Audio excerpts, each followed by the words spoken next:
હવે આગળ આપણે દાખલા નંબર 10 સ્વાધ્યાયની અંદર એ જોશું. દીપ, જ્યોતિ અને ગીતા તેમની મૂડીના પ્રમાણમાં નફા નુકસાન વહેંચતા ભાગીદારો છે. એમની પેઢીનું પાકું સ્વરૂપ આપણને આપેલું છે. હવે શરૂઆત આપણી અહીંયાથી જ થઈ જાય છે, કારણ કે આ દાખલાની અંદર ઘણું બધું એવું છે કે એમાં નવું આપણે કહી શકીએ. તો હવે જો સૌથી પહેલાની જે આપણે ગણતરી છે ગણતરીઓ જોઈ લઈએ. સૌથી પહેલા કીધું દીપ, જ્યોતિ અને ગીતા ત્રણ ભાગીદારો છે. દીપ, જ્યોતિ અને ગીતા આ ત્રણ ભાગીદારો છે, બરાબર. હવે આ ત્રણેય છે કેવી રીતે છે? મૂડીના પ્રમાણમાં નફા નુકસાન વહેંચતા ભાગીદારો છે. એટલે કે મૂડીનું પ્રમાણ છે એ એનું નફા નુકસાનનું પ્રમાણ છે.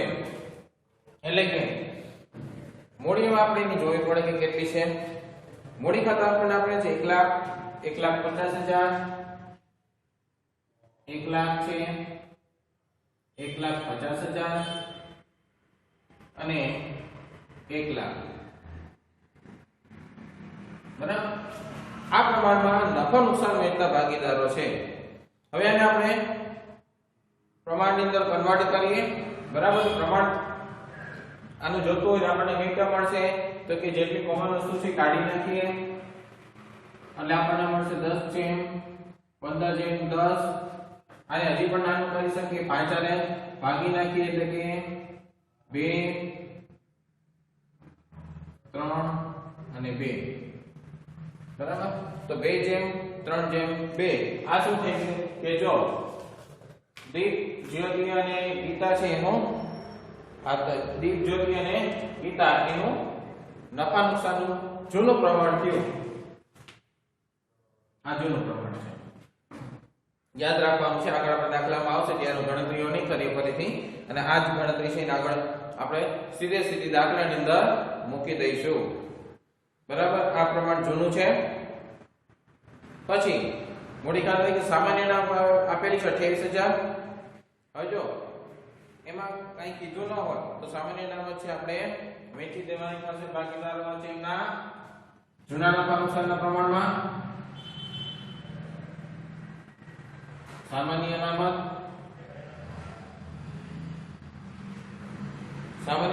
છે 28,000. એને 2/3/2 ના પ્રમાણમાં. એટલે કે હવે જો દીપમાં આપણે જોઈએ તો દીપને 28,000 માં કેટલો ભાગ મળે? તેનું પ્રમાણ કેટલું છે? 2/7, બરાબર. એટલે કે 8,000,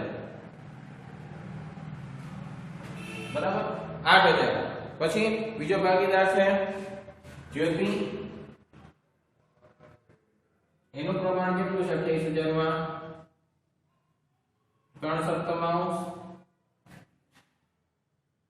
એટલે 12,000. ત્રીજો ભાગીદાર ગીતા, એને સામાન્ય નામ અથવા ભાગ કેટલો મળશે? 28,000 ગુણ્યા એનું પણ 2/7 પ્રમાણ છે એટલે કે 8,000 થાય. એટલે ત્રણેય ભાગીદારનો આપણને સામાન્ય નામ મળી ગઈ 8,000, 12,000 અને 8,000. એટલે કે ત્રણેય ભાગીદાર છે એની ભાગે સામાન્ય નામ છે એટલે એટલે આવશે 8,000, 12,000 અને 8,000. ત્યાર પછી લેણદારો 60,000 છે. લેણદારો પર કોઈ હવાલો નથી એટલે લેણદારો છે આપણે એમ નામ લખી નાખશું. તો લેણદારોમાં આપણે કઈ ફેરફાર નહીં કરીએ તો પછી પ્રોવિડન્ટ ફંડ 32,000.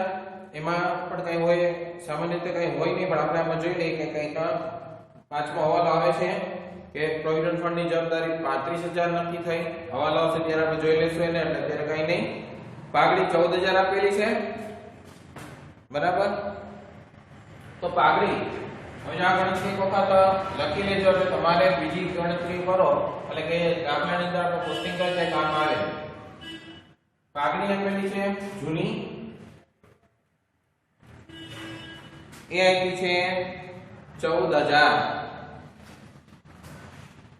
પાઘડી 14,000 પછી પાઘડી માટે શું કરવું પડે? તો જૂની પાઘડી છે તો જૂના ભાગીદાર, જૂનું પ્રમાણ, જૂના ભાગીદારનું જૂનું પ્રમાણ કેટલું છે? તો કે 2:3:2 દીપ, જ્યોતિ અને ગીતા. તેનો પાઘડીનો ભાગ જુઓ તો જૂની પાઘડી છે, કાચા સરવૈયા વાળી હો, કાચા સરવૈયાની પાઘડી છે. તેમાં દીપનો ભાગ છે 14,000 માં 2 સપ્તમાંશ એટલે કે 4,000. જ્યોતિ 14,000 માં 3 સપ્તમાંશ એટલે કે 6,000. અને ગીતા 14,000 માં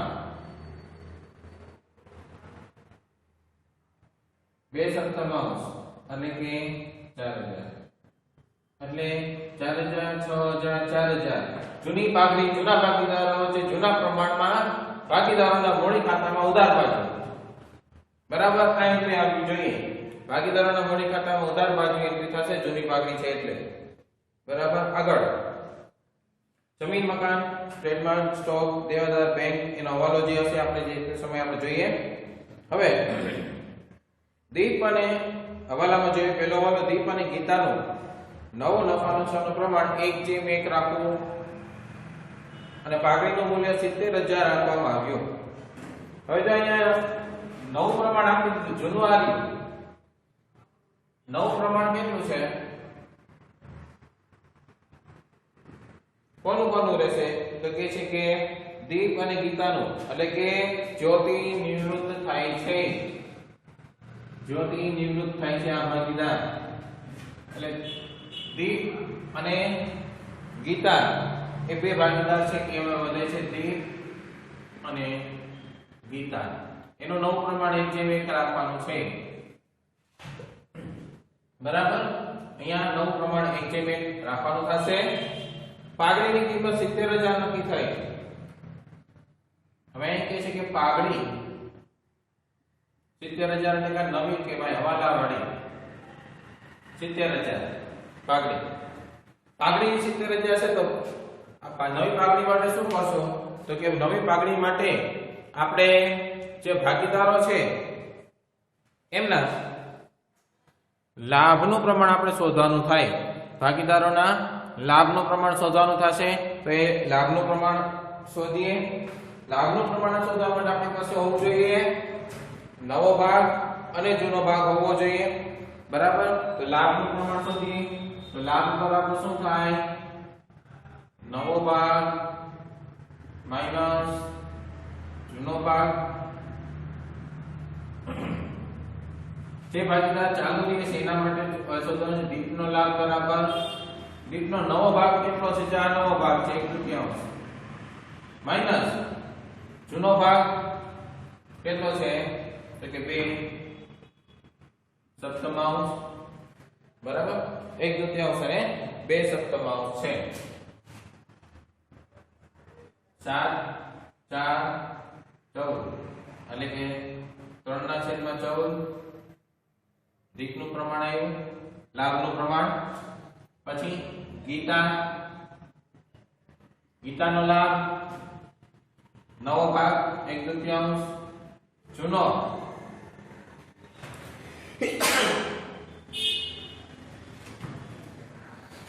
ભાગ કેટલો છે? 2 સપ્તમાંશ એટલે કે 7 - 4/14 એટલે કે 3/14. એનો મતલબ કે લાભનું પ્રમાણ કેટલું આવ્યું?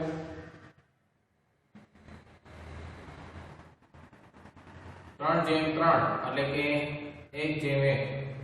આ લાભનું પ્રમાણ આવ્યું 1/1. હવે આ પ્રમાણમાં સૌથી પહેલા આપણે શું કરશું? પાઘડીમાં જે ભાગીદાર છે નિવૃત્ત જે થાય છે એનો ભાગ શોધશું. બરાબર, તો નિવૃત્ત કોણ થાય છે? જ્યોતિ. બરાબર, જ્યોતિનો પાઘડીમાં ભાગ શોધશું. તો જો જ્યોતિ છે તો જ્યોતિનો પાઘડીનો ભાગ કેટલો થાય છે? તો કે જ્યોતિને પાઘડીમાં જે ભાગ આપવાનો છે એની વાત કરીએ તો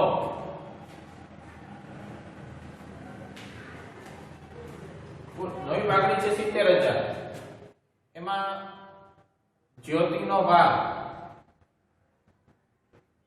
તથા જ્યોતિના ભાગની પાઘડી 70,000 માં એનો ભાગ છે 3/7. બરાબર, જ્યોતિ વખતે આપણે 3/7 ભાગ ગણેલો છે, એટલે કે 30,000 પાઘડી આપણે જ્યોતિને આપવાની થાય છે.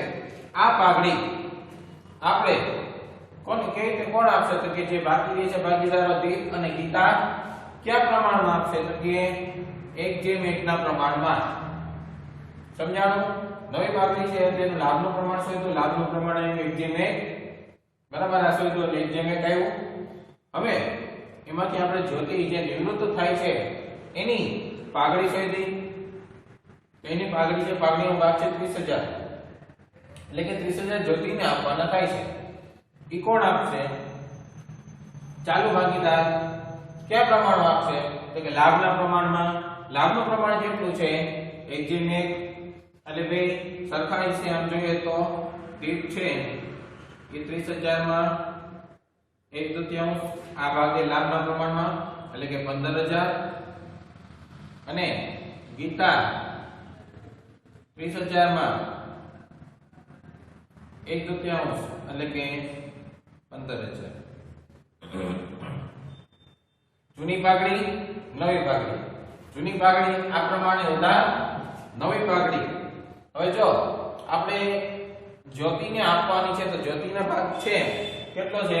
30,000. તો જ્યોતિનો ભાગ છે 30,000, એ આપણે જ્યોતિના મૂડી ખાતામાં જમા કરવાનો થાય. બરાબર, જ્યોતિના મૂડી ખાતામાં જમા, અને આપણે ઉધાર, મૂડી ખાતામાં ઉધાર.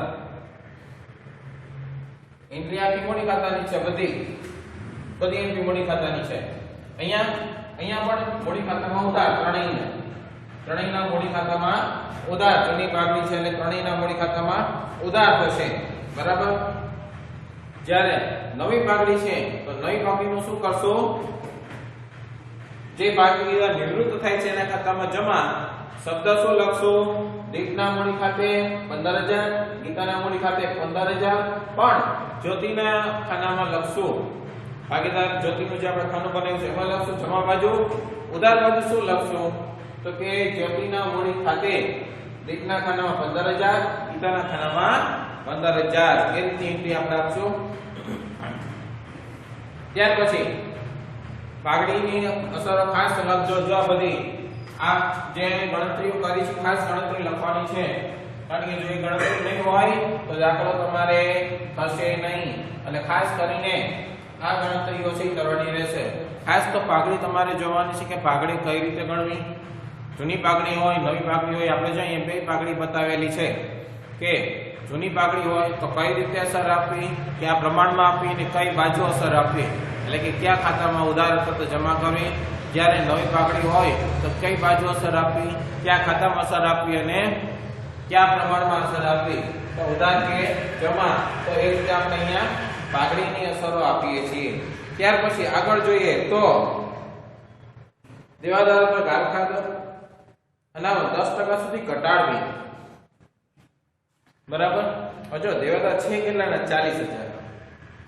એમ કીધું છે દેવાદાર પર ગારખાદ 10% સુધી ઘટાડવી. એનો મતલબ શું થયો?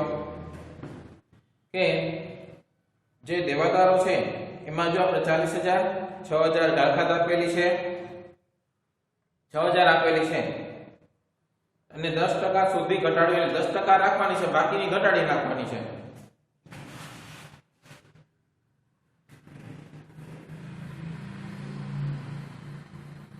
બરાબર, ગાલખાદ અનામત જોઈ લઈએ.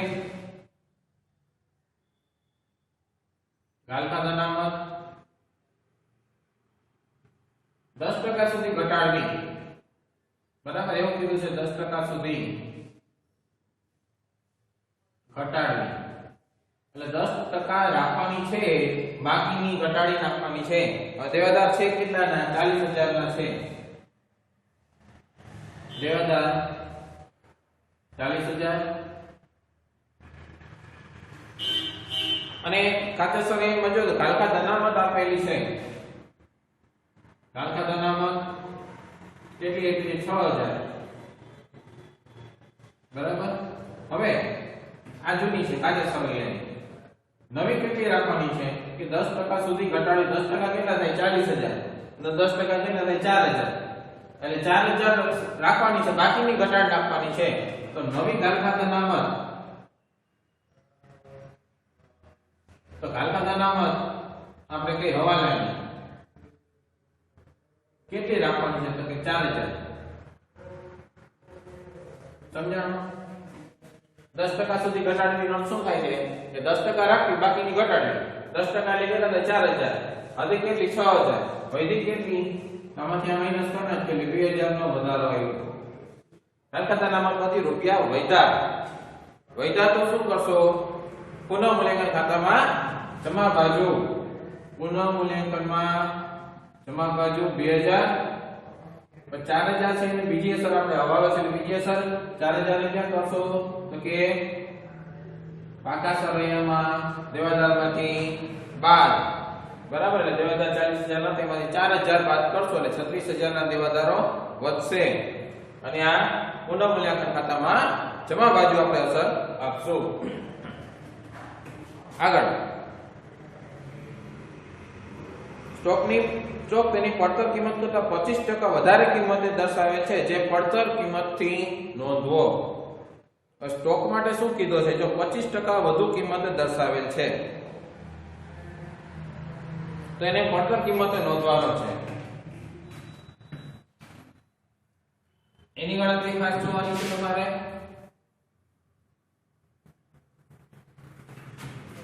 હજો સ્ટોક કેટલો છે જોઈએ. સ્ટોક છે કેટલો? તો સ્ટોક છે 60000,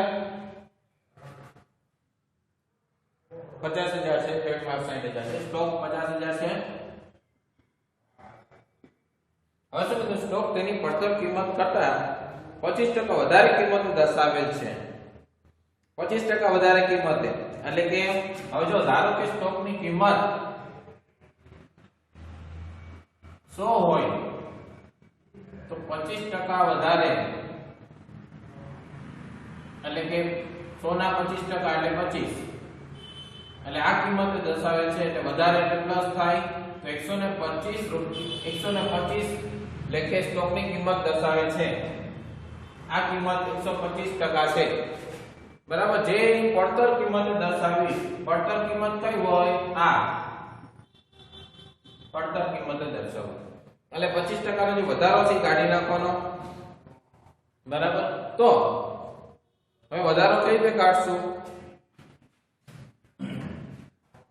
જ્યારે સ્ટોકની કિંમત 125 હોય કુલ એટલે કે એની ચોપડી કિંમત 125 હોય ત્યારે પડતર કિંમત છે કેટલી? 100. આપણે પડતર કિંમત દર્શાવવાનો છે. હવે સ્ટોકની કિંમત 50000 છે કે જે 125 લખે છે આ. બરાબર. ત્યારે પડતર કિંમત કેટલી? બરાબર. તો પડતર કિંમત આપણે શોધવાની છે 50000 ગુણ્યા 100 છેદમાં 125. બરાબર. એટલે કે 125 ચોક 500 એટલે કે 40000 સ્ટોકની કિંમત થઈ. સ્ટોકની કિંમત કેટલી થઈ? 40000. તો સ્ટોકની કિંમત અહીં 40000 છે. હવે આ સ્ટોક છે આપણે 50000 ને પહેલા 40000 નો બતાવવાનો છે એટલે 10000 નો ઘટાડો. 40 એ બતાવવાનો છે, 10 નો ઘટાડો તો પુનઃ મૂલ્યાંકન ખાતામાં ઉધાર બાજુ લખશું અને પાકા સરવૈયામાં 40000 બતાવશું. ત્યાર પછી ટ્રેડમાર્ક 60,000 ના ચાલુ વર્ષના ચૂકવે છે, જે કુલ 6 વર્ષ માટેના છે, એટલે દર વર્ષે 10,000 માંડી વાળવાના છે અને ચાલુ વર્ષે 10,000 માંડી વાળવાના, એટલે કે પુનઃ મૂલ્યાંકન ખાતામાં ઉધાર બાજુ 10,000 અને પાકા સરેમાં મિલકત લેણા બાજુ 60,000 માં 10 બાદ કરી અને ટ્રેડમાર્કના 50,000 બતાવવાના. અહીંયા મેં વ્યવસ્થિત આગળ કરશું. પ્રોવિડન્ટ ફંડની જવાબદારી 35,000 નક્કી થઈ. પ્રોવિડન્ટ ફંડ છે કેટલા? તો કે કાચા સરેમાં 32,000 બતાવેલ છે. જવાબદારી 35 નક્કી થઈ, એટલે કે 3,000 નો વધારો કરવાનો છે, જે પુનઃમૂલ્યાંકન ખાતામાં ઉધાર બાજુથી કરવાનો રહેશે. બરાબર. અને નવી પેઢીની કુલ મૂડી જૂની પેઢીની કુલ મૂડી જેટલી જ રાખવી. નવો વાલો છે એ પણ આ મૂડી દીપ અને ગીતાતુરના નવા નફા નુકસાનના પ્રમાણમાં રાખશે. આ માટે તફાવતની રકમ તેના ચાલુ ખાતે લઈ જવી. બરાબર.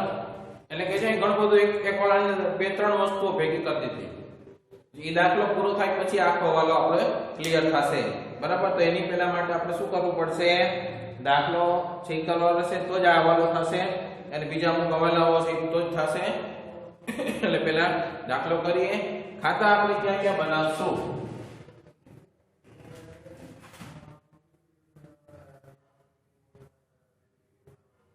તો ખાતા આપણે જે બનાવવાના છે એમાં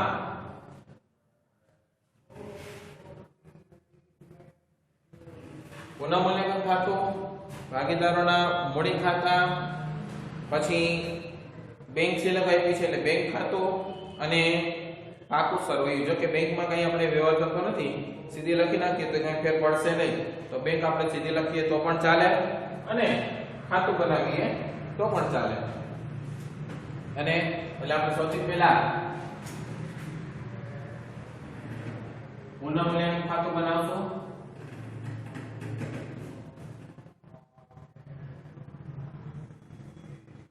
બરાબર.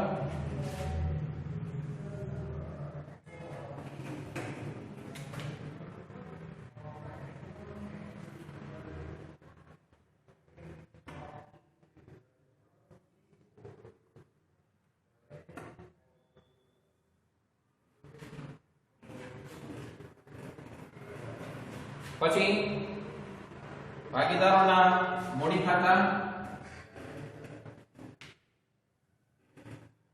ત્રણેય ભાગીદારોના મૂડી ખાતા બનાવશું.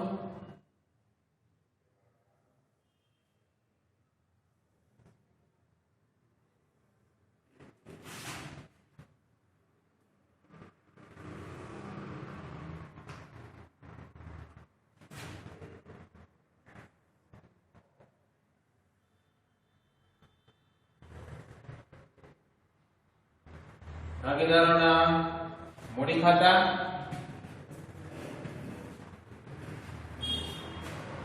પછી રોકડ બેંક ખાતું આપણું છે એ બનાવવું તો બનાવી શકીએ.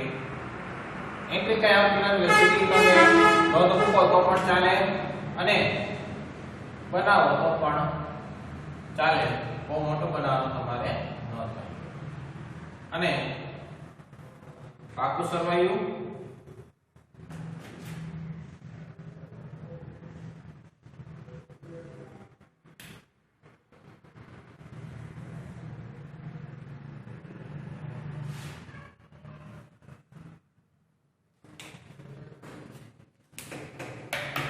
બરાબર. પુનઃમૂલ્યાંકન ખાતું, ઉધાર બાજુ વિગત રકમ રૂપિયા, જમા બાજુ વિગત રકમ રૂપિયા. ત્યાર પછીનું ખાતું આપણું ભાગીદારોના મૂડી ખાતા. એના પણ એ જ રીતે વિગત, ત્રણેય ભાગીદાર દીપ, જ્યોતિ અને ગીતા. વિગત, દીપ, જ્યોતિ અને ગીતા. પછી બેંક ખાતું, કારણ કે રોકડ શિલક નથી, બેંક શિલક છે એટલે બેંક ખાતું બનાવશો.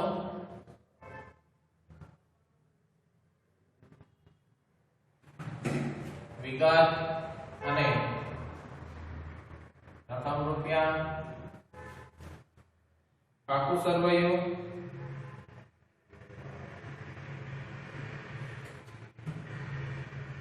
મોડી દેવા, રકમ રૂપિયા અને બીજી બાજુ મિલકત, લેણા, રકમ રૂપિયા. બરાબર, એટલે 4 ખાતા બનશે. પુનઃમૂલ્યાંકન ખાતું, ભાગીદારોના મૂડી ખાતા, બેંક ખાતું અને પાકું સરવૈયું. બરાબર, આ 4 ખાતા આપણે બનાવવાના છે. એની એન્ટ્રી જોઈ લઈએ. ચાલો આગળ જોઈએ એન્ટ્રી કઈ રીતે કરશું. શરૂઆત છે મૂડી ખાતા. તો મૂડી ખાતામાં બાકી આગળ લાગ્યા 1,50,000 અને 1,00,000 મૂડી છે.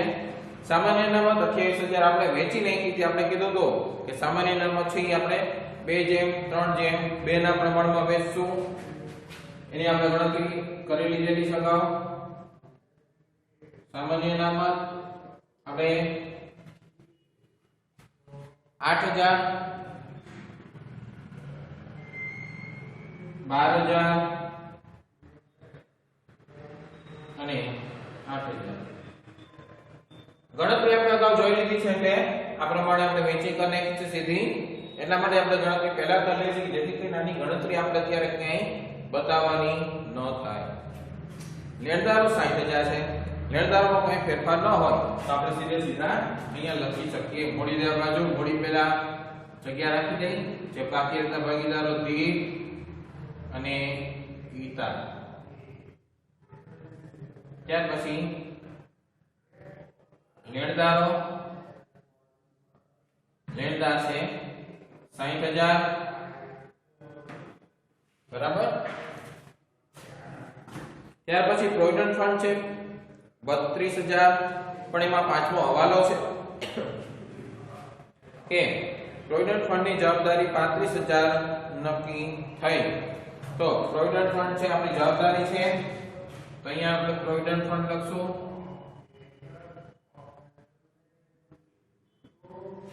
પ્રોવિડન્ટ ફંડ 35,000 કીધું એટલે 35 જ કરવાની, પણ છે 32,000.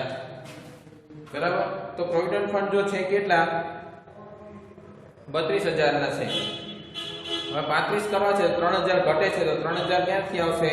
તો કે પ્રોવિડન્ટ ફંડ છે પુનઃમૂલ્યાંકન ખાતું છે એમાં ઉધાર બાજુ 3,000 લખવાના થશે. જે પ્રોવિડન્ટ ફંડ છે એ પ્રોવિડન્ટ ફંડ 32,000 અને 35 કરવા માટે 3 ઘટે છે. 3 ની નવી જોગવાઈ 3,000 ઘટે છે તો 3,000 ની નવી જોગવાઈ પુનઃમૂલ્યાંકન ખાતામાં ઉધાર બાજુથી કરવાની અને અહીંયા 35,000 બતાવવાના.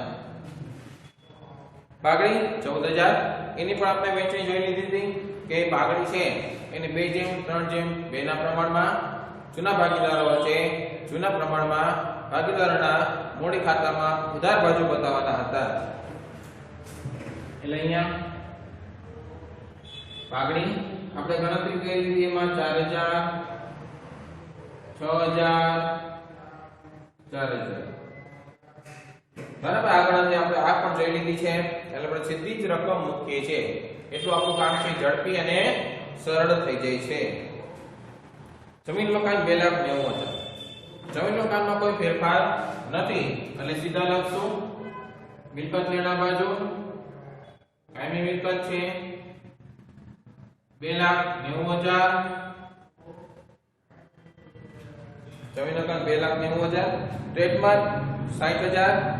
એમાં હવાલો છે 4 નંબરનો ટ્રેડમાર્ક ના 60,000 ચાલુ વર્ષે ચૂકવેલ છે જે કુલ 6 વર્ષ માટેના છે. તો 60,000 છે 6 વર્ષ માટેના છે એટલે દર વર્ષે એના 10,000 માંડીને 60,000 ના છેદમાં 6 એટલે કે વાર્ષિક 10,000 આપણો ખર્ચો ટ્રેડમાર્ક નો આવે છે. તો ટ્રેડમાર્ક છે એમાંથી તમારે બાદ કરીને બતાવવાના રહેશે. હવે જો ટ્રેડમાર્ક કેવી રીતે છે અહીંયા ટ્રેડમાર્ક 60,000 6 વર્ષ માટેના છે એટલે ચાલુ વર્ષે 10,000 થાય 10,000 એટલે હવે કેટલા બચ્યા 50,000 બરાબર 60 માંથી 10 ગયા એટલે 50,000 આ 10,000 છે એ આપણો ખર્ચો છે. તો પુનઃમૂલ્યાંકન ખાતામાં ઉધાર બાજુ ટ્રેડમાર્કના ચાલુ વર્ષના માંડી વાળિયા 10,000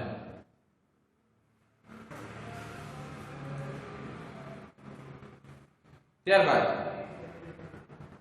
સ્ટોક છે 50,000 એની ગણતરી આપણે જોઈ કે સ્ટોકમાં આપણે કઈ રીતે કરશું તો કે સ્ટોકમાં 125 આપણે જો હવાલા નંબર 3 હતો સ્ટોક તેની પડતર કિંમત કરતા 25% વધુ કિંમતે બતાવેલી છે તેની ગણતરીમાં આપણે જોયું કે સ્ટોકની કિંમત 40,000 થતી હતી બરાબર.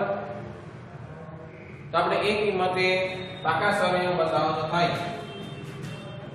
ચાલુ મિલકતો હવે આવી ગઈ છે સ્ટોક 50,000 નો હતો અને 40 માં બતાવવાની છે એટલે ઘટાડો થાય 10,000 નો એટલે સ્ટોકની કિંમત 40,000 બતાવી દીધી. ઘટાડો છે એ આપણો નુકસાન છે એટલે પુનઃમૂલ્યાંકન ખાતામાં ઉધાર બાજુ સ્ટોકનો ઘટાડો 10,000 બે અસરો થઈ ગઈ. એક તો પુનઃમૂલ્યાંકન ખાતા ઉધાર બાજુ અને બીજી પાકું સરળ છે એની અંદર સ્ટોકની કિંમત છે એમાંથી માઈનસ કરી નાખી એટલે એ કિંમત આપણે એટલી ઘટાડી દીધી એટલે સ્ટોક છે એ આપણે 40,000 ની કિંમતે બતાવશું. ત્યાર પછી દેવાદાર એનો પણ આપણે હવાલો જોઈએ છે કે 10% સુધી ગાળકા અનામત રાખવાની માંગ હતી. દેવાદાર 40,000 ના છે. હવે જો એમાં કીધું 10% સુધીની રાખવાની હતી એટલે જે ગાળકા અનામત છે એમાં આપણે જોઈએ તો 4,000 રાખવાની થતી હતી એટલે દેવાદાર હવે કેટલાના થઈ ગયા 36,000 દેવાદાર 36,000 ના થયા. જૂની ગાળકા અનામત હતી કેટલી 6,000 ની નવી કેટલી રાખવાની છે 4,000 ની 2,000 નો વધારો છે તો વધારો છે તો પુનઃમૂલ્યાંકન ખાતામાં જમા બાજુ 2,000 કારણ કે એટલી આપણી એ સમયે આપણી આવક છે 2,000 તેને જમા બાજુ બતાવવાના રહેશે એટલે દેવાદારો થઈ ગયા. પછી બેંક 22,000 શરૂઆતની બાકી આગળ લાવ્યા 22,000 બરાબર. ચાલો એ બધું થઈ ગયું. ત્યાર પછી પાકું સર્વે પૂરું થાય છે. હવાલામાં જે બાકી છે હવાલાઓ કરીએ છીએ. દીપ અને ગીતા 9 નો ફાંસર પ્રમાણે જેમ એક પાઘડીનું મૂલ્ય 70,000 નક્કી કરવામાં આવ્યું જેની ગણતરી આપણે જોઈ હતી. નવી પાઘડીમાં નિવૃત્ત ભાગીદાર જ્યોતિનો પાઘડીમાં ભાગ હતો 70,000 ગુણ્યા 3/7 આપણે જોયું તો એટલે કે 30,000 ટકા હતા. જે બંને ભાગીદાર તેનું લાભનું પ્રમાણ એક જેમ એક જોયું તો એ પ્રમાણમાં આપશે એનો એ પ્રમાણમાં એ આપશે એટલે કે 15,000 એના બેના ભાગે આપતા હતા. નવી પાઘડી લખીએ છીએ તો પાઘડીની અસર ભાગીદારોના મૂડી ખાતામાં આપણે કીધું જ્યોતિના મૂડી ખાતામાં જમા કરવાના છે 15,000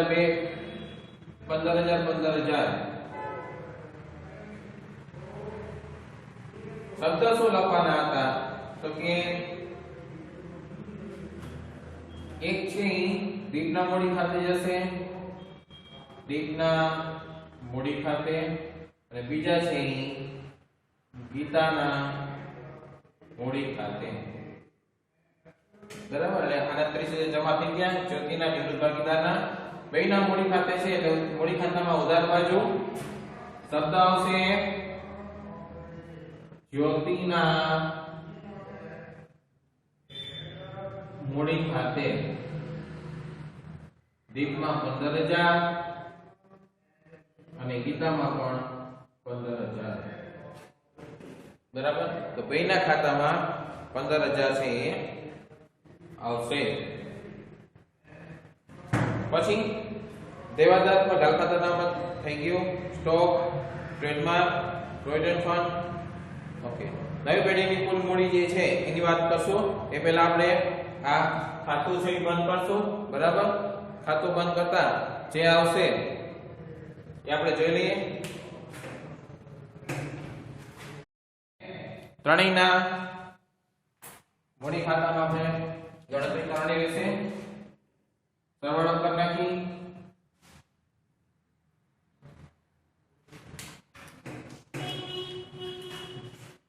$23,000 અને જે ઘટતી બાકી છે 21,000 એને આપણે કહેશું ખોટ કે જે ભાગીદારોના મૂડી ખાતે જશે. દીપ, જ્યોતિ અને ગીતા 2:3:2 એટલે કે 3,000 એટલે કે 6,000, 9,000 અને 6,000. બરાબર, આ પ્રમાણમાં એના મૂડી ખાતે જશે. મૂડી ખાતામાં લખી નાખીએ. પુનઃમૂલ્યાંકન ખાતેથી લાવીએ. ખોટ એટલે ઉધાર બાજુ હોય.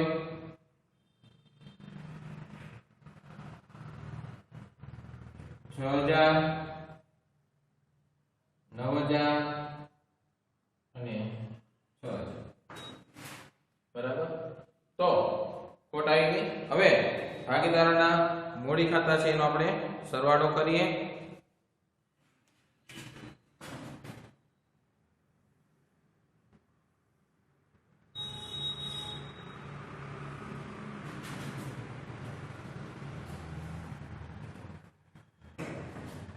સૌથી પહેલા જોઈએ તો બીજી કોઈ વિગત આપણે જો બાકી ન રહેતી હોય તો એના મૂડી ખાતે આપણે હવાલો આપવાનો છે. હવે અહીંયા હવાલો આપતા પહેલા એ વસ્તુ કરવાની છે કે છઠ્ઠો હવાલો લેવાનો છે, જેમાં કીધું છે નવી પેઢીની કુલ મૂડી જૂની પેઢીની કુલ મૂડી જેટલી જ રાખવી. એટલે કે જૂની પેઢીની કુલ મૂડી કેટલી છે એટલી નવી રાખવાની. જૂની કેટલી, જો પાકાસરમાં 3,50,000 બતાવેલી છે રકમની અંદર, આપણે પાકાસર વિષયમાં 350. એના માટે શું કરવાનું? આ મૂડી દીપ અને ગીતા તેના નવા નફા નુકસાનના પ્રમાણમાં લાવશે. નવું નફા નુકસાનનું પ્રમાણ આપણને આપ્યું 1:1, તો એ પ્રમાણમાં લાવશે રાખવાની છે. એટલે 3,50,000 ને 1:1 કરીએ એટલે કે 1,75,000 બેની મૂડી થાય. એ મૂડી શું કહેવાય? તો કે બાકી આગળ લઈ ગયા કહેવાય. એ આપણને જો અહીંયા આપી દીધી, બાકી આગળ લઈ ગયા, બાકી આગળ લઈ ગયા. આ જવાબ આપી દીધો છે, એમાંથી આપણે પ્રશ્ન કરવાનો છે. એમાં આપણે કીધું 1,75,000 અને 1,75,000. બરાબર, હવે 1,75,000 છે એની મૂડી થઈ ગઈ. અને આપણે હવે એના પ્રમાણમાં રાખવાની છે.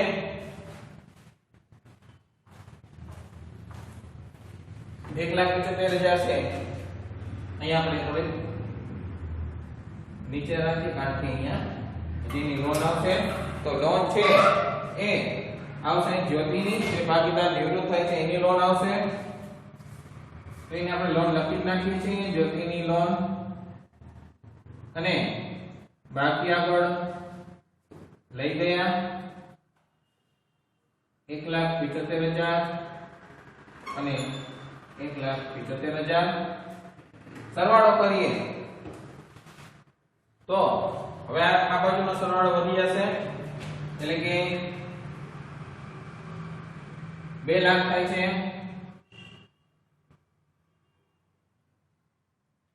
અને અહીંયા આ બાજુનો સરવાળો વધશે 1,92,000 આનો 2 લાખ જ રહેશે બરાબર આનો 1,92,000 અને અહીંયા એનો પણ 2 લાખ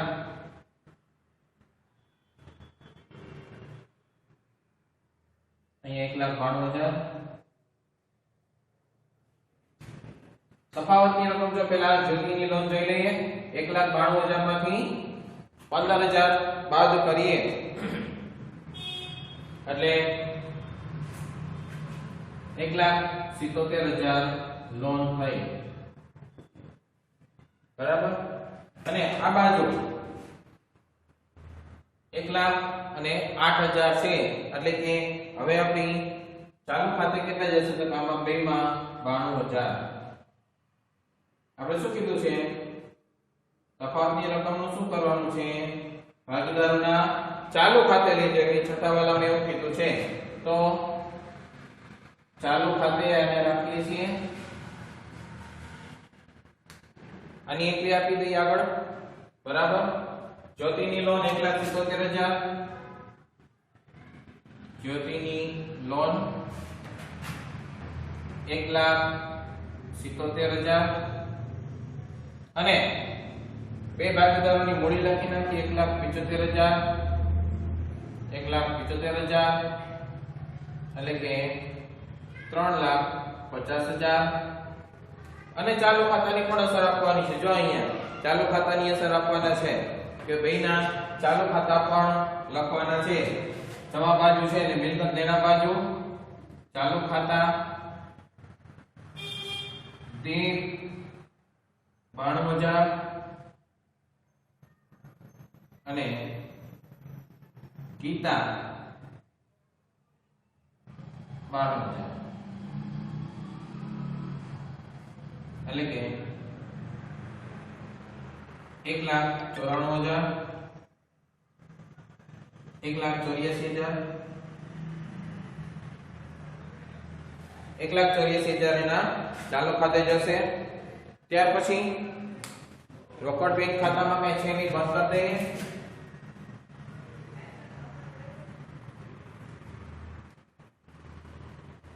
22,000 ની જ આપણે બાકી આગળ લઈ ગયા થશે બાકી આગળ લઈ ગયા 22,000 એને આપણે બેંક શિલક લખી નાખીએ બેંક શિલક 22,000 પાકા સરવાળો પણ સરવાળો કરીએ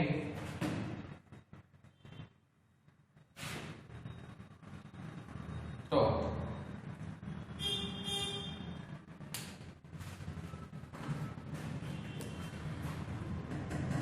350, 60, 35 350, 35, 60 અને 1,77,000 622 સામેની બાજુ 2,90,000 50 40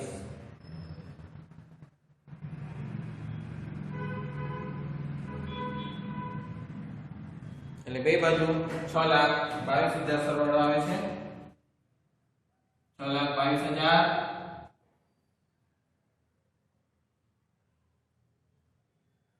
બરાબર તારા બે બાજુ સરવાળો મળી ગયો છે એટલે કે દાખલો છે બરાબર કમ્પ્લીટ છે તો આ રીતે દાખલો જો કરવામાં આવશે તો કંઈ પણ ભૂલ રહેશે નહીં બરાબર આ રીતે દાખલો કરજો બાકીનું છે આપણે નેક્સ્ટ લેક્ચરની અંદર જોશું